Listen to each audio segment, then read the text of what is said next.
Salut tout le monde, j'espère que vous allez bien. Bienvenue dans cette vidéo pour la configuration de 802.x sur les serveurs Microsoft avec les équipements Netgear. Vous étiez nombreux à me le demander par message, etc. Et c'est pour moi un grand plaisir. Donc on va voir en bref, c'est pas quelque chose de difficile. On va aussi corriger la documentation et voir les différentes erreurs faites sur le site et la documentation officielle de Netgear pour les switches, qui a amené d'ailleurs plusieurs entreprises guère à changer leur équipement.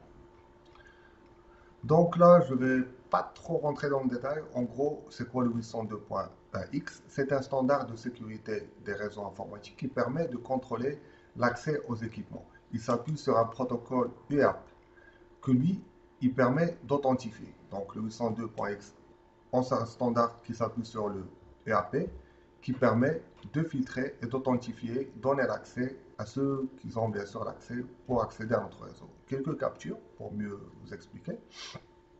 Ça, c'est notre switch. Donc, avec le standard 802.x, l'utilisateur, s'il n'est pas authentifié, il n'aura pas accès au réseau.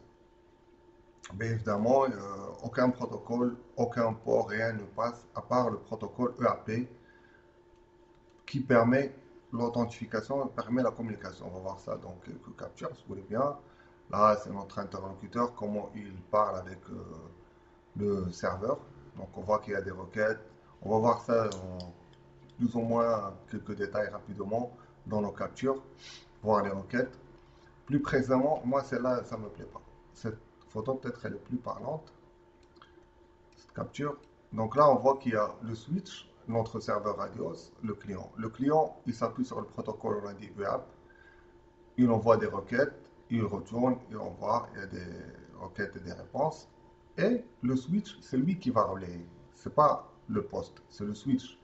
On, bien sûr, si vous remontez ici, on a eu des hachages parce que l'utilisateur, parfois, ou le certificat ou le mot de passe, il est envoyé, il est haché, il est communiqué au serveur et c'est au serveur de contrôler, de voir, comme on voit ici, est-ce que l'identité, est-ce qu'il a accès ou pas.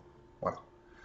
Notre infrastructure, un peu classique. Donc, j'aurai un serveur Windows Server 2016 en VM, où il y a dessus rien de spécial, classique, le DNS, l'AD, DHCP et le serveur Radios.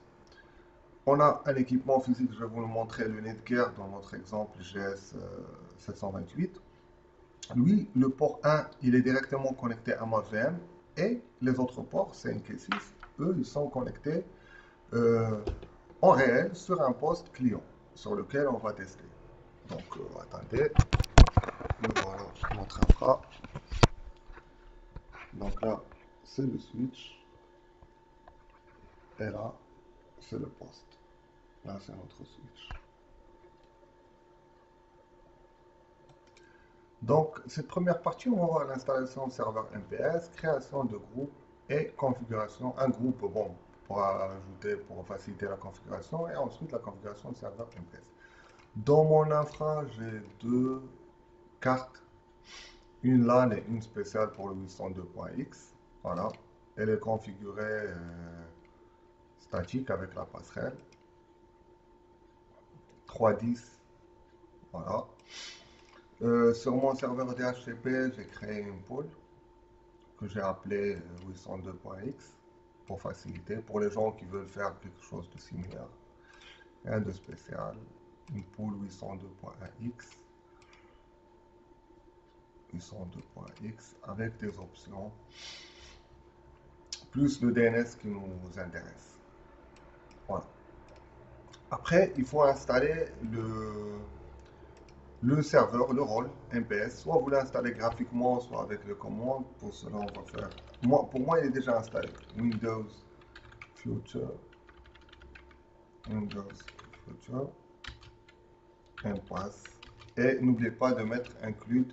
Comme ça, vous aurez les autres outils graphiques. Donc voilà, est-ce que je peux faire what if? Voilà, étant donné que succès est déjà installé.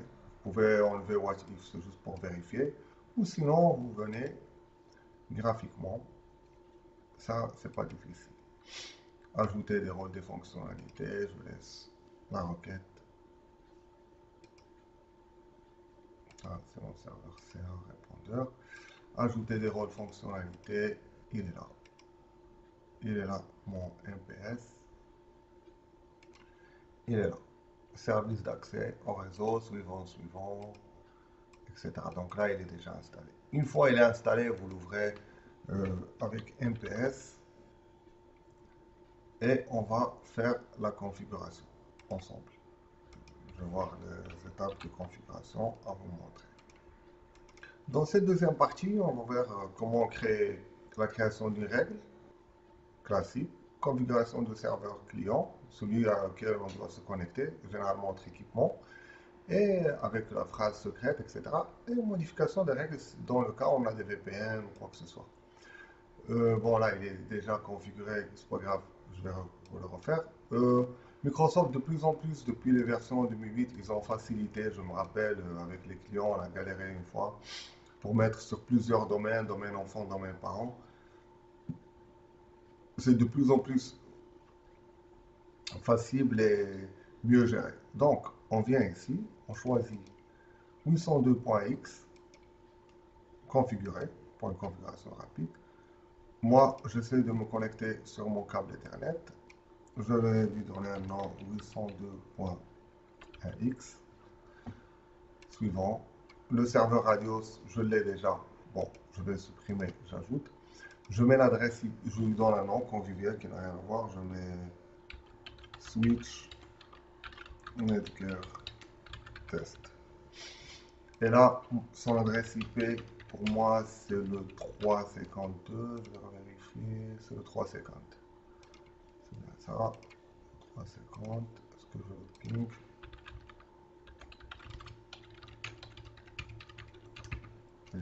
Donc pour moi, c'est le 350. 350. Et là, je vais choisir un mot de passe. Je vais faire un mot de passe facile. Je peux aussi vérifier pour voir si j'arrive à résoudre. Je n'ai pas de modèle enregistré, donc OK.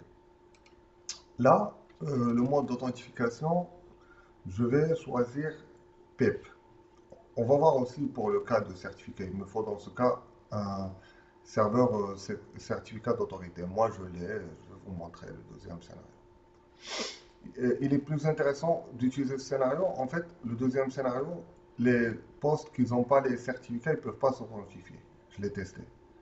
Parce que c'est un certificat généralement lié au poste. Et sur le PEP, il demande les mots de passe. Donc, un poste, même si un poste n'est pas dans le domaine, si l'utilisateur il a les bons identifiants en mot de passe, il peut se connecter, avoir accès au réseau.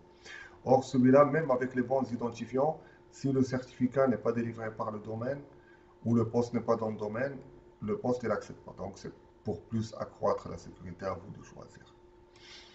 Généralement, on utilise le 802.x, c'est plus compliqué de le mettre dans les entreprises, donc on l'utilise plus pour les bornes Wi-Fi, mais ça, dans les nouvelles réglementations de RGPD, etc., normalement, les admins doivent se bouger un petit peu et le mettre en place. Mais c'est généralement galère entre les admins système et réseau. Bon, on s'en passe. Donc là, les groupes que j'ai créés en préalable, le groupe 802.1x du domaine. Vous pouvez choisir tous les utilisateurs, mais bon, il est préférable de cibler un groupe, comme ça vous vous approchez plus du scénario pratique. Ici, je laisse par défaut. On va voir les modifications plus tard, s'il y a besoin. Donc, on peut modifier les VLAN déjà, là, vous voyez, type de tunnel, nos VLAN, si on les a ou pas, on peut aussi ajouter, et c'est facile. Et donc là, on termine, et on va voir nos règles plutôt créées. Donc, nous voilà, la première règle créée, la demande de connexion. Celle-là, elle est plus ou moins importante, donc généralement, elle permet de passer la première demande. Assurez-vous d'avoir Ethernet. Il y en a qui mettent câble. Non, c'est Ethernet. Câble, c'est plus câble numérique d'Internet. Mettez Ethernet. Pour les gens de Wi-Fi, mettez-vous en Wi-Fi. Les paramètres, méthode d'authentification, la gestion. Donc, celle-là, en fait, c'est juste pour la demande. Généralement, on laisse tout le monde. On ne fait pas beaucoup de restrictions. La deuxième règle, c'est la plus importante. c'est la règle d'accès au réseau. Voilà. Ah, j'ai oublié, parce que moi c'était déjà désactivé. Essayez de désactiver ces deux règles par défaut si elles sont activées. Et n'oubliez pas de monter en premier pour qu'elles soient traitées au premier. Si votre règle est en bas, montez-la ici. Et dans la règle réseau, désactivez les règles par défaut. Ces deux-là. Attention, celle-là c'est la mienne. C'est moi qui l'ai créée, donc je l'ai désactivée pour ne pas avoir de conflit. Mais désactivez les deux règles et assurez-vous que votre règle elle est activée, elle est en première position, premier ordre. C'est très important que le 802.x il soit au premier ordre parce que la requête elle a un temps de réponse et donc si vous ne la mettez pas au premier ordre, il va essayer d'autres règles avant d'y arriver et ça peut causer pas mal de problèmes. Donc une fois dedans, cocher ignorer les propriétés de numérotation, laisser stratégie, laisser accorder l'accès. Assurez-vous que le groupe il est présent et le type de NAS. Donc, dans notre cas, c'est le câble. Les contraintes, on a choisi la méthode P par défaut. Parfois, dans quelques bornes Wi-Fi, vous pouvez tenter de désactiver les deux authentifications. Ça dépend des modèles, ça résolvait des problèmes d'accès. Donc là, le délai d'inactivité, les horaires, etc. Vous pouvez restreindre les horaires. Ici, on peut ajouter câble Ethernet. Pas important, mais bon. Les restrictions, les horaires, voilà. Donner l'accès tel ou tel jour. Ça ne nous intéresse pas, mais par la suite. Ici, donc par défaut, c'est PPP, Framework, j'ai rien touché. Donc jusque là, c'est bon, ça devrait fonctionner. Pour les gens qui ont des VLAN, on peut modifier, on peut ajouter ici, d'ailleurs, vous voyez qu'il y a des équipements, et bon, Netgear, il ne fait pas partie. Donc on peut ajouter, par exemple, le type de tunnel. C'est où ça? Tunnel type. Ici, par exemple. Et là, je peux ajouter VLAN. Je vais le trouver, VLAN. Voilà. Donc, mon VLAN. Je peux aussi ajouter le tunnel EVT, l'identifiant. Donc là, si j'ai un VLAN qui est, je sais pas, VLAN 8, VLAN 200. Voilà. Donc pour les gens qui utilisent les VLAN, donc voilà, VLAN, service type, bon, Framework, ça doit rester, et peut-être ajouter le média type à la place de protocole pp point. Donc je vais partir pour mieux lui indiquer quel type de j'utilise. Voilà, le 802 Ethernet fermé. Pour les gens qui utilisent les VLAN, contentez-vous de cette configuration. D'accord? Moi, je n'utilise pas. Je ne suis pas sous VLAN. Je suis connecté directement. Je suis qu'un VLAN. Donc, je vais rester en classique. Voilà. Voilà tout pour la partie serveur. Rien de difficile. Donc là, on va passer à la configuration de switch. Nous revoilà dans cette troisième partie. On va voir la configuration de switch côté Netgear, le serveur client, et les erreurs dans la documentation officielle qui a causé problème à plusieurs personnes. Alors, ici, c'est la documentation officielle. Voilà le site. Et ici, c'est la connexion au switch. Alors, la documentation officielle, ils te disent de se connecter sur Select, Sécurité, Port Advanced, machin. Donc, on va venir sur Sécurité, Port Authentification, Advanced. Je vais laisser charger. Là, j'y suis. Donc, ici, pour la documentation officielle, ils disent qu'il faut on the port scan, select 1 de 8 et les mettre en automatique. Mettre les ports en automatique. Comme ici. Ça, c'est la nouvelle version. D'ailleurs, il y a une contradiction. Ici, autorisé, c'est automatique. Mettre les ports en automatique. Ce qu'on ne va pas faire. En fait, tous les ports par défaut, ils sont sur automatique. Automatique, ça permet, en fait, c'est pour choisir le mode de contrôle. Soit j'autorise pas, soit filtre par MAC ou automatique. Nous, notre serveur, il est connecté, notre switch, il est connecté au serveur sur le port 1. Ce port-là, si je le mets en automatique, il ne pourra pas s'authentifier parce que c'est un port 1 de switch, ce n'est pas un équipement. Du coup, si je mets automatique ici, par défaut, la connexion elle sera inaccessible puisque mon switch ne pourra pas s'authentifier et je vais perdre la connexion. Donc, les ports qui sont connectés entre switch ou entre switch et serveur, ils doivent être en autorisé. Au contraire, on va faire le contraire de la doc. Les ports qu'on veut qu'ils soient négociés, c'est les seuls de 1 à 10 dans notre cas, par exemple, c'est les seuls qui vont être en auto. Qui vont être en auto. Donc, je ne les décoche pas. Et les autres, je vais les mettre en autorisé, comme j'ai fait dans mon cas. Et après, je valide. Donc, comme pour moi, c'était déjà fait, il me manquait que le port 9-10. Je vais le mettre en automatique. Donc, ce port-là, le 802.x, il s'applique sur eux. Faites attention, je le répète, ne suivez pas la documentation officielle et ne mettez pas tout en auto, de 1 à 8. Puisque si notre équipement il se trouve sur 1, ben on perd, si notre équipement, la connexion au serveur est sur 1, ben on perd directement l'accès. Il faut réinitialiser le serveur. Ensuite, on vient ici, on fait Enable. Ici, nous sommes d'accord, comme ils ont fait, on active l'authentification.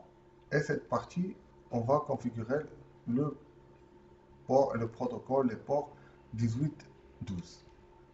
Donc là, je viens, Advanced, je choisis Enable. Après, je pars où je pars au switching.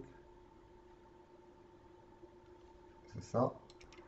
Non, management sécurité, serveur radios, serveur de configuration. Là, mettez bien l'adresse IP de votre serveur AD, le port d'authentification 1812 par défaut, secret. Ici, vous répétez le même mot de passe qu'on a choisi tout à l'heure, primary, disable, et après added, premier cas, pour que ça soit ajouté. Donc voilà. Le port 1812 qui permet une communication, donc avec le serveur. Donc, premier établissement de connexion, premier échange.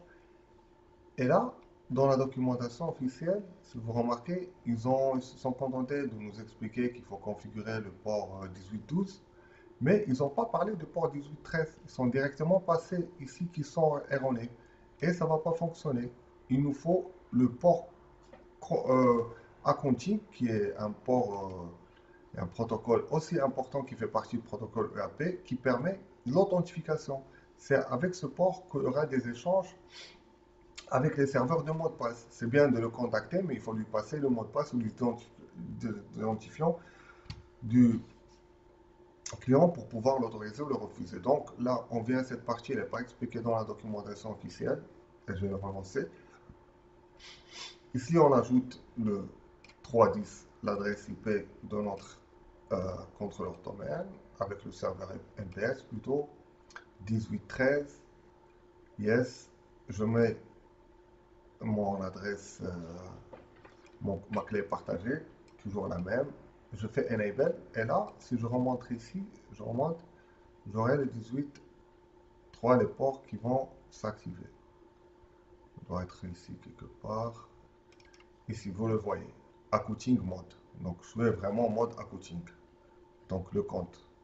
Mode de compte qui permet de vérifier et de transmettre les mots de passe. Tout à l'heure, sur le MPS, je vous ai demandé, j'ai oublié de vous dire de l'intégrer.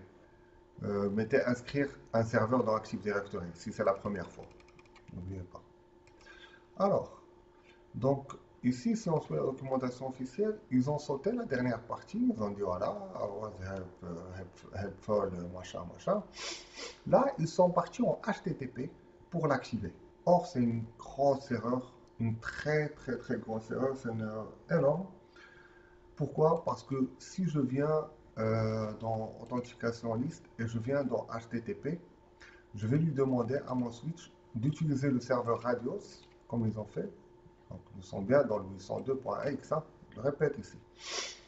Donc, si je fais ça, je vais demander à l'HTTP, donc l'interface de configuration, de s'authentifier par le radios. Or, notre protocole 802.x, il authentifie les équipements et pas euh, la page ou pas l'interface web HTTP. Donc, si je suis la documentation, j'applique automatiquement, il n'y aura plus d'accès puisque l'interface HTTP, elle est plus accessible et ce modèle, il est manageable que partir de cette interface, il n'y a pas de ligne de commande, donc on perd le contrôle et un reset, ce qui a permis plusieurs personnes de péter les plans et changer d'équipement, comme j'ai précisé au début. En fait, c'est facile, il faut venir au .1.x et c'est ici. C'est facile, hein, c'est pas difficile, mais bon, il y en a qui ont. Bon, après, quand on suit la documentation officielle, on n'a pas le temps, ben voilà. C'est la documentation officielle, on n'a rien à reprocher. Donc, moi, j'ai intrigué un petit peu, j'ai cherché. Donc, voilà, c'est ici qu'il faut activer et mettre radios et mettre appliqué. Une fois tout ça est fait, on peut vérifier euh, trafic control, port security, monitoring. On peut vérifier et app statistiques, je peux voir les summary, je peux voir l'authentification. Donc là, je vais partir, troisième partie, sur le poste utilisateur et on va voir les captures de trafic. Nous revoilà dans cette partie 4. On va activer le service sur le poste client et configurer la carte réseau et vérifier le bon fonctionnement. Alors, il est où notre... Donc, notre client est là. Je vais partir dans le service. Je vais partir dans un service qui s'appelle configuration automatique de réseau câblé. Mettez-le sur automatique et pas automatique début différé. Sinon, il y a des gens qui veulent que le protocole les authentifie ou soit authentifié dès l'ouverture de session, avant même l'ouverture de session, mettez automatique. Sinon, début différé, c'est que vous vous loguez et ensuite il va essayer de se connecter. Essayez de le démarrer et mettez-le en automatique. Dans notre test, on pouvait se contenter de mettre manuel, mais voilà. Donc, là j'ai fermé. Attendez une seconde. Et où la vraie barre? C'est celle-là. Non, celle-là, c'est donc voilà, je l'ai pas vu.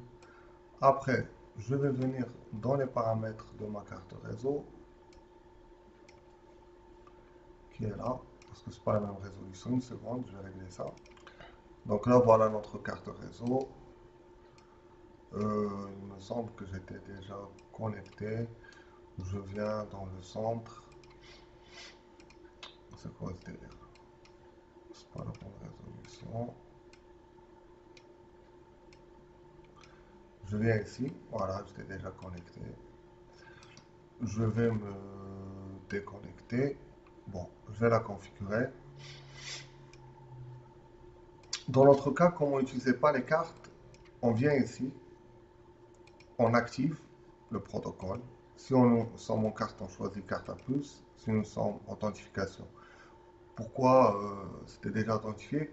N'essayez pas de le configurer en bureau à distance, vous n'allez pas avoir le pop-up qui vous permet de rentrer votre mot de passe. Donc je mets PIP, je mets paramètres, activer la connexion rapide. Je peux activer ou désactiver ce paramètre, ça dépend si l'utilisateur a besoin d'un deuxième mot de passe ou s'il est autorisé. Donc je veux utiliser les identifiants Windows. Dans le cas d'un poste dans le domaine, je peux les laisser. Si le poste est un poste invité, je désactive ça. Et l'utilisateur va entrer un autre compte qui permet d'accéder au service. Donc moi, c'est le même, je laisse.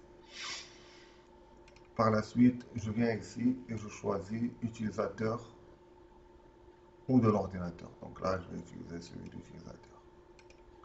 Donc là, je valide directement échec de l'authentification. Vous voyez, je vais voir le service et les échanges. Donc là, j'ai ouvert l'outil de Microsoft pour vous montrer ce qui se passe en temps réel en tant que capture. Moi, ce que j'ai fait, j'ai désactivé. Comme je suis en bureau à distance, je n'ai pas le pop-up pour mettre mes identifiants. Donc, quand je me déconnecte, je me connecte directement sur le poste, j'ai saisi les identifiants, ça passe. Sinon, dans ce mode-là, ça passe pas. Donc, je vais essayer de voir est-ce que je mets la caméra directe ou pour l'instant. Donc, me revoilà sur le poste. Ça, c'est sur le serveur. On va voir ce qui se passe. Qu'il y a des échanges et tout. J'ai démarré sur la carte, une capture. Donc, voilà. Et je vais vous montrer sur la caméra le poste d'authentification. Donc, voilà.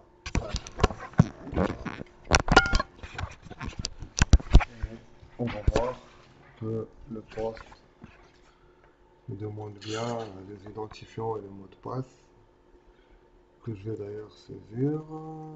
Info.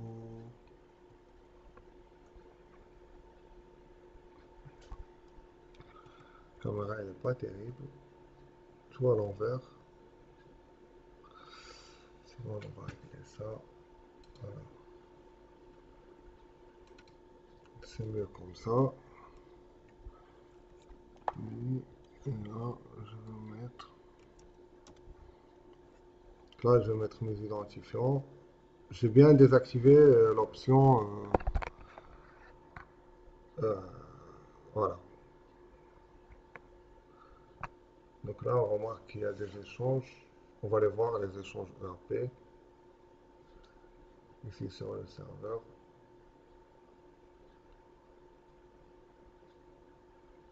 On attend un petit peu.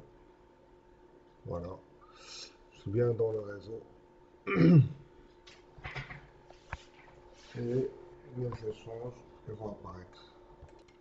Donc voilà. Là, la connexion elle est établie. Si je fais un filtre sur EAP, qu'est-ce que ça donne? Je filtrer par protocole. Voilà, donc si je filtre, je vois bien qu'il y avait un échange entre le poste et... Je vais essayer en bureau à distance pour voir. Comme j'ai dit, le bureau à distance ne permet pas d'afficher.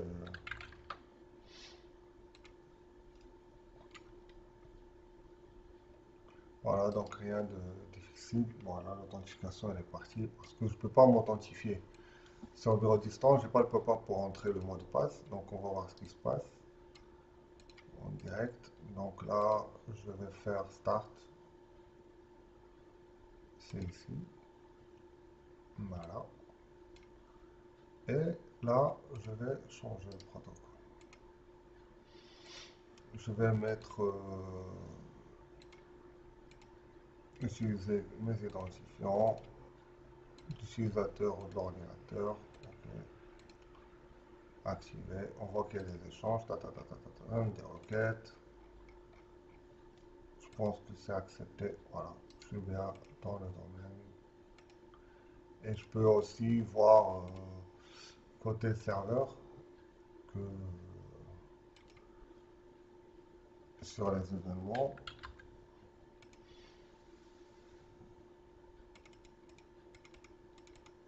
qu'il y a bien une authentification sur stratégie d'accès réseau ici. Voilà. Sur le client 2, info, tac, tac, tac. L'utilisateur, mon adresse MAC, switch, Netgear, ça c'est le nom qu'on a donné, le numéro de switch, donc on a bien une authentification MSS SHAP2. Donc voilà, voilà, c'était tout.